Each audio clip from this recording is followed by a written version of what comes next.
Chair. First of all, congratulations to our new DepEd Secretary, the Honorable Sani Angara. With all due respect, Mr. Secretary, kanina pa po natin naririnig yung PISA. And I think the people ought to know what is this PISA all about. So by the meaning, it stands for Program for International Student Assessment. At mayroon pong ranking ang Pilipinas when we talk about PISA. Now, for the understanding of the Filipino people, with all due respect and with the permission of the Chair, I wish to share this slide. If I may read, Madam Chair, in 2018, there were 79 participating countries. Ang Pilipinas po, we ranked 79th in reading, 78 in science, and 78 in mathematics. Suffice it to say that Philippines is at the bottom. Tayo po ay putot kung tawagin. And then in 2023, there were 81 participating countries. Ang Pilipinas po, it ranked 76th in reading, 79th in science, and 76th in mathematics.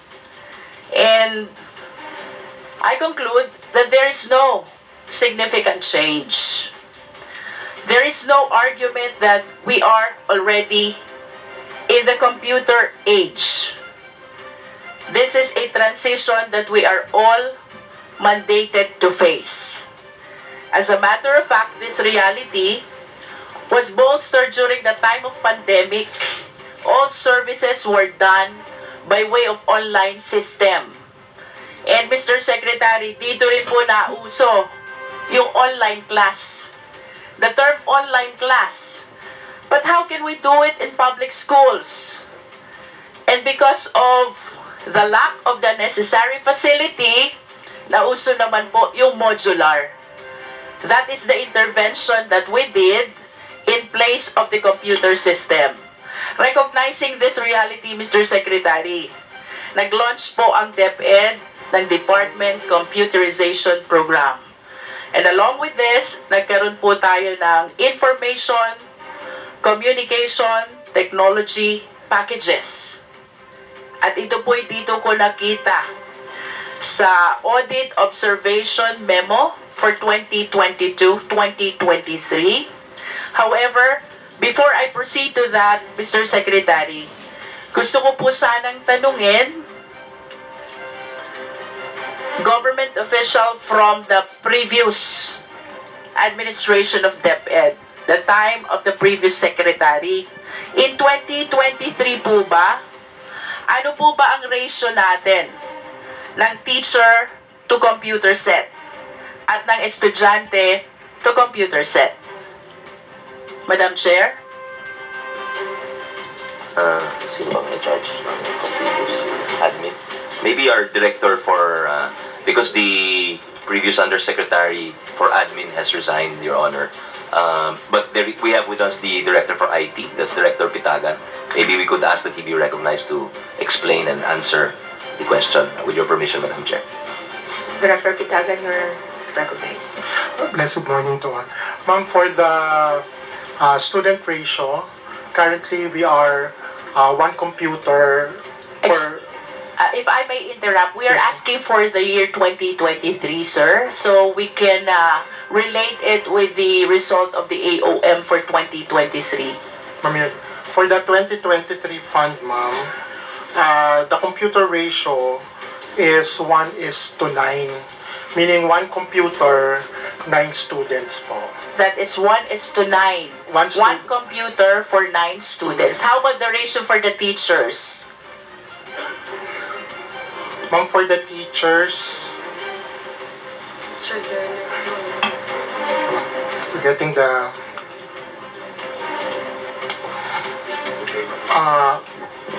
from the grand total, dito po yung region is one computer is for 30 teachers.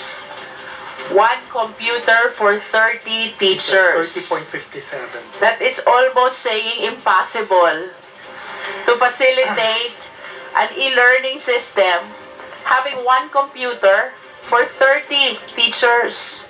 And I believe, Madam Chair, that this validates the reason why the DepEd in 2023 requested and lobbied for an allocation amounting to 11,361 million. In other words, sinuportahan po tayo ng Senado at ng Kongreso in addressing this need, in addressing this gap. However, if I may request the Secretary to flash the next slide, if I may invite your attention to the current appropriations.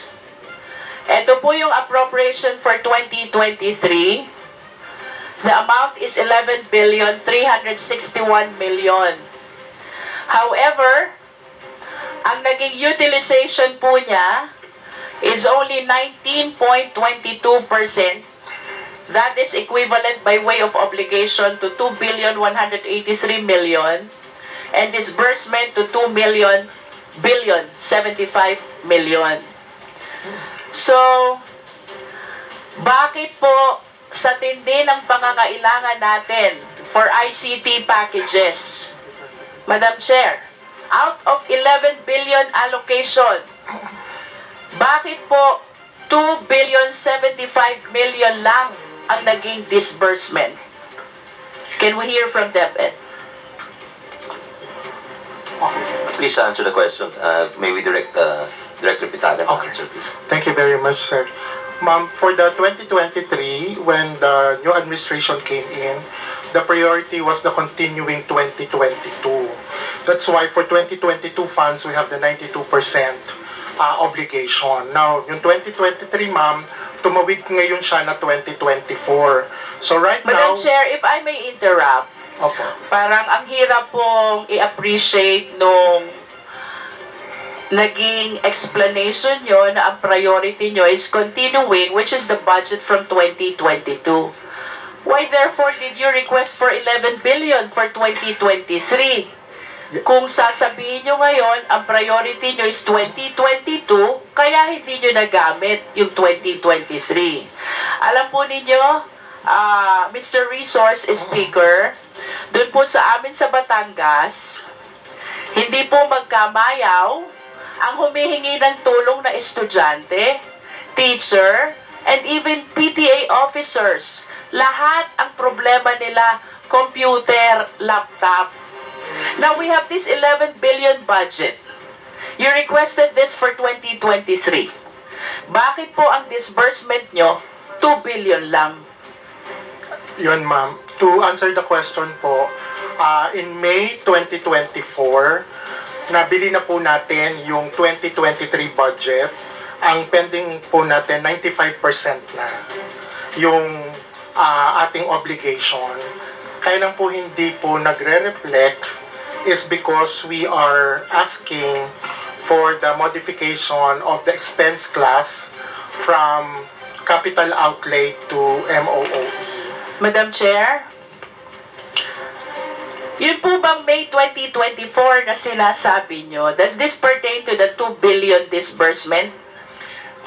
Hindi, ma'am. This pertains to the 8 billion more na hindi pa na gagamit. So, nasaan po yung 8 billion? Ma'am, yun, nagamit na po natin to. Where are the computer sets now? The computers now are being delivered to the schools. Yung pong hinahanap nyo na 20... Who can validate that information that they are being delivered to schools? Because as far as I know, napakatindi po ng pangangailangan for computers ng ating mga public schools. If I may continue, Madam Chair, he made mention about the continuing appropriation. So let me invite your attention to color blue of the slide. Isis! Ang hugas paste may hirang sabong puti-puti! Kakain mo? Naku, galing paste ito. Mas siguradong malinis sa Joy! Dahil mabisa laban sa sebo, di kaya ng paste, walang tirang puti-puti o sabon. Mas tiwala ako sa Linis Joy. Dry skin, glow gone, it's a hydration situation. Hydro Boost Water Gel packed with hyaluronic acid and Ayan po yung continuing appropriation. We have 9 billion budget. Tama po si Mr. Resource Speaker. May nagamit na 8 billion. But what surprises me a lot, punta po tayo sa baba. Both the current and the continuing has an accomplishment of 0%. Opo. Does our Resource Speaker validate this report? This is as of December 31, 2023. And if I may add, Madam Chair, pagdating po natin dito sa accomplishment report, I hope the people of Batangas are listening to me. Para hindi na nila kulitin kung nasan itong mga computer. We're talking about 2,349 LC, 2,648 smart TVs, 12,022 laptops, 7,558 laptops. That is for current appropriation. And for continuing appropriation, Madam Chair, ang hindi po nadi-deliver, 6,770 packages. And the breakdown is 4,067 LC, 337 smart TVs, and 2,366 laptops, with 3,161 laptops for non-teaching personnel. This is as of December 31, 2023. Nasaan po itong mga equipments na ito? Madam Chair, Your Honor, yung pong pinabagit nyo na 4,067 laptops, na-deliver na po natin ang 91.47%. Yung pong sinabanggit nyo na 337 packages ng smart TVs, na-deliver na po natin ang 91.6%. Doon po sa laptop for teaching na 2,366 packages, 100% na po na na-deliver natin to para sa mga teachers. At yung pong laptops for non-teaching, na-deliver na rin po ito ng 100%. These are all accounted for the fund year of 2022. May we request the Resource Speaker to submit to us the documents proving all the delivery? Yes, ma'am. And can we go, Mr. Resource Speaker, to the current appropriation? Nasaan po itong 17,019 packages under the current appropriation? Okay. Under the current appropriation for the e-learning cards, that's 1,655 packages. Medyo mababa pa po yung ating delivery dito, which is 3.44 delivery, because the contract, ma'am, the NTP was May to December. So ang target po before the end of the year, may bigay po yung lahat ng ELC. Sa STV naman, ma'am, it's the same. For 5,942 packages, it's 3.77% na po yung na-deliver. If I may interrupt, Madam Chair, in other words, the average percentage with respect to the delivery is 3%. Yes, ma'am. Out of the total number of packages. Yes, ma'am. Because the procurement of the current 2024 happened in January. Madam Chair, I hope that the DepEd, Mr. Resource Speaker, realizes that the specification when we talk about ICT change so fast. Hindi ko po alam kung paano nyo i-realize ito concerning the possible significant changes already with the specs of the ICT packages for which the current appropriation is originally allocated. Thank you very much for that very good observation. Ma'am, all our packages from e-learning card to STV, laptop for teachers and laptop for non-teaching are duly vetted and cleared from the Department of Information, Communication, and Technology. So nagsasubmit po kami sa kanila ng tech specs, including that of the 2023, and they gave us the corresponding clearance. What causes the delay? Ma'am, yung... Or should I say, who causes the delay? Ma'am, hindi naman. Ma'am, kasi yun nga pong 2024, yung current fund, syempre po nagsimula po kami ng procurement ng January. No, this is 2023 budget.